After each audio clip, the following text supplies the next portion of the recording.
নমস্কাৰ বন্ধুসকল, বৈজ্ঞানিক ইউনিভাৰ্ছ চেনেলত আপোনালোকক সকলোকে স্বাগতম জনাইছোঁ। প্ৰিয় দৰ্শক, নৱবৰ্ষৰ আগমনৰ লগে লগে বেছিভাগ মানুহৰে মুখত এক বেলেগ ধৰণৰ আনন্দ আৰু উত্তেজনা দেখা যায়। নতুন বছৰটো কেৱল কেলেণ্ডাৰ সলনি কৰাৰ দিন নহয়, কিন্তু ই নতুন আশা, নতুন সপোন আৰু নতুন আৰম্ভণিৰ প্ৰতীক।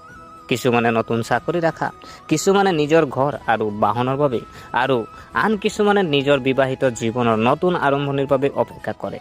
কিন্তু প্ৰশ্নটো হ'ল, 2026 বৰ্ষটো সকলোৰে বাবে একে হ'বনে? সকলো ৰাশিয়ে একে ফলাফল লাভ কৰিবনে? জ্যোতিষ বিজ্ঞানে কয় নহয়, কাৰণ প্ৰতিটো বছৰৰ নিজস্ব সংখ্যা, গ্ৰহ আৰু শক্তি থাকে।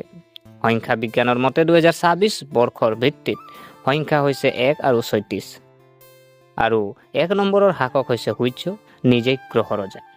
অৰ্থাৎ 2026 বৰ্ষটো সম্পূৰ্ণৰূপে সৌৰশক্তিৰ দ্বাৰা পৰিচালিত হ'ব।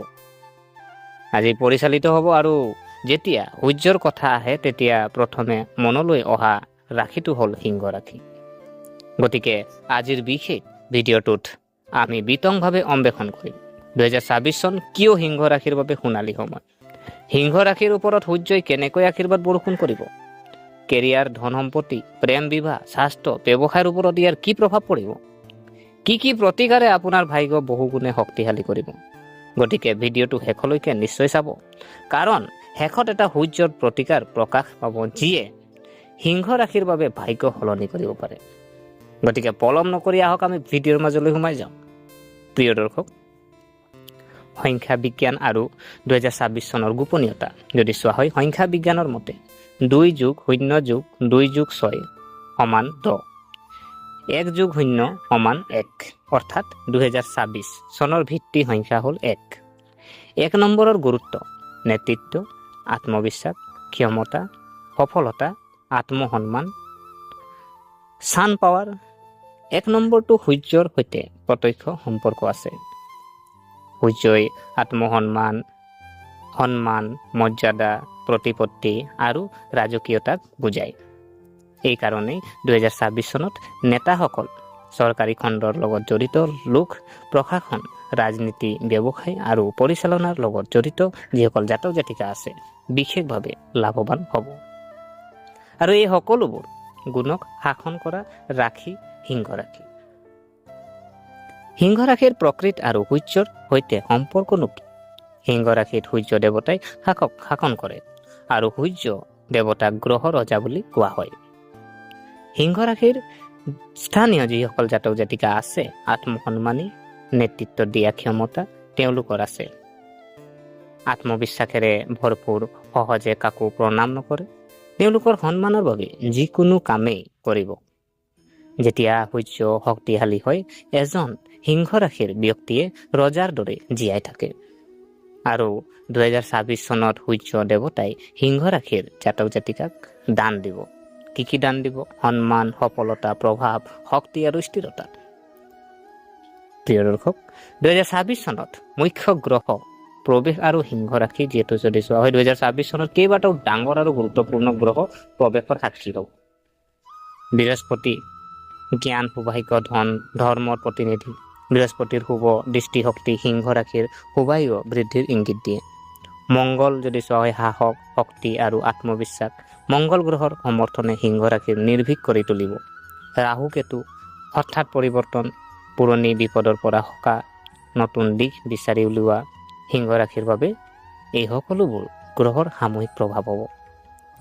বিঘিনি আঁতৰোৱা, সোণালী সুযোগ দিয়া, জীৱনক নতুন উচ্চতালৈ লৈ যোৱা।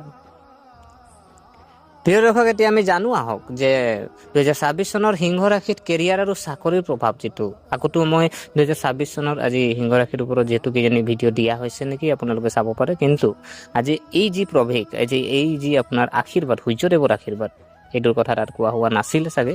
কেৰিয়াৰ আৰু চাকৰি সিংহ ৰাশিৰ 2026 যদি চোৱা হয়, 2026 চনটো সিংহ ৰাশিৰ কেৰিয়াৰৰ বাবে এক টাৰ্ণিং পইণ্ট হিচাপে প্ৰমাণিত হ'ব।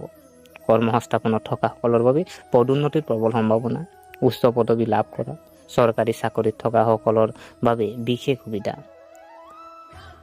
বছ আৰু বিষয়াৰ পৰা সমৰ্থন, সন্মান আৰু স্বীকৃতি বৃদ্ধি। যিসকলে দীৰ্ঘদিন ধৰি চাকৰি সলনি কৰিব বিচাৰিছে। সাক্ষাৎকাৰত ব্যৰ্থ হোৱা, কঠোৰ পৰিশ্ৰমৰ পিছতো স্বীকৃতিৰ অভাৱ। 2026 চনত তেওঁলোকৰ বাবে সূৰ্য উদয় হ'ব। ধন আৰু আয় আৰু সম্পত্তি 2026 চনত সিংহ ৰাশিৰ বাবে আৰ্থিকভাৱে অতি শক্তিশালী হ'বলৈ গৈ আছে। আৰ্থিক লাভৰ সম্ভাৱনা, অৰ্থাৎ আৰ্থিক লাভ, পুৰণি আবদ্ধ হৈ থকা ধনৰ উভতি অহা, ব্যৱসায়ৰ পৰা উল্লেখযোগ্য লাভ, বিনিয়োগৰ পৰা লাভ আৰু পূৰ্বপুৰুষৰ সম্পত্তিৰ পৰা লাভ। সম্পত্তি আৰু বাহন যদি চোৱা হয়, নতুন ঘৰ, প্লট বা মাটি ক্ৰয়, বাহন কিনাৰ সম্ভাৱনা। ৰিয়েল ইষ্টেটৰ সৈতে জড়িত সকলৰ বাবে ডাঙৰ লাভ। প্ৰেম আৰু বিবাহিত জীৱন, প্ৰেমৰ সম্পৰ্ক যদি চোৱা হয়, প্ৰেম জীৱনত স্থিৰতা, পুৰণি বিবাদৰ অন্ত পৰিব, সংগীৰ সৈতে আৱেগিক সংযোগ বৃদ্ধি পাব। বিবাহ যদি চাওঁ, বিবাহৰ সম্ভাৱনা শক্তিশালী হ'ব আৰু আকাংক্ষিত জীৱনসংগী বিচাৰি পোৱাৰ সম্ভাৱনা দেখা গৈছে। বিবাহিত জাতক জাতিকাই বৈবাহিক সুখৰ অনুভৱ কৰিব, শিশু সুখৰ সম্ভাৱনা। এতিয়া আমি জানো আহক যে শাস্ত্ৰৰ দৃষ্টিকোণটো, আজি শাস্ত্ৰ যিহেতু আপোনাৰ 2026 চনত কিনো দেখা গৈছে, তো সূৰ্যৰ আশীৰ্বাদত কৈছে যে 2026 চনত সিংহ ৰাশিৰ সূৰ্যই শক্তিশালী হোৱাৰ লগে লগে ৰোগ প্ৰতিৰোধ ক্ষমতা বৃদ্ধি পাব। দীৰ্ঘদিনীয়া ৰোগৰ পৰা সকাহ, মানসিক চাপ কমি যাব, শক্তি আৰু আত্মবিশ্বাস বাঢ়িব। অৱশ্যে হৃদয়, চকু, ৰক্তচাপ এইবোৰৰ বিশেষ যত্ন লওক।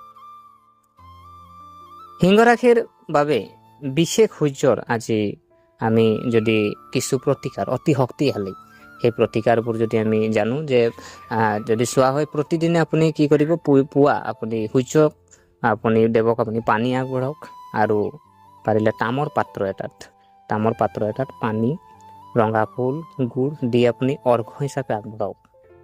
তাত আপুনি পানী ল'ব আৰু ৰঙা ফুল ল'ব আৰু গুড় মিক্স কৰি আপুনি কি কৰিব, অৰ্ঘ্য দিব।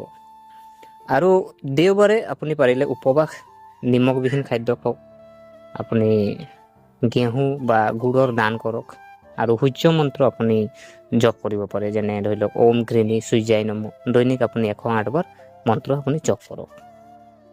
ৰঙা ৰঙৰ ব্যৱহাৰ, দেওবাৰে ৰঙা কাপোৰ, ৰঙা ৰুমাল বা ধুতি বা চুৰিয়া আপুনি চূড়ান্ত বা আপুনি এইখিনি আপুনি ব্যৱহাৰ কৰিব পাৰে। আৰু যদি চোৱা হয় সিংহ ৰাশিৰ বাবে চূড়ান্ত হিচাপে আমি যদি চাওঁ যে 2026 চনটো এনেকুৱা এটা বছৰ যিয়ে ভাগ্যৰ দুৱাৰ মুকলি কৰিবলৈ গৈ আছে আৰু সূৰ্যৰ বিশেষ আশীৰ্বাদত আপুনি জীৱনৰ প্ৰতিটো ক্ষেত্ৰতে আগবাঢ়ি যাব।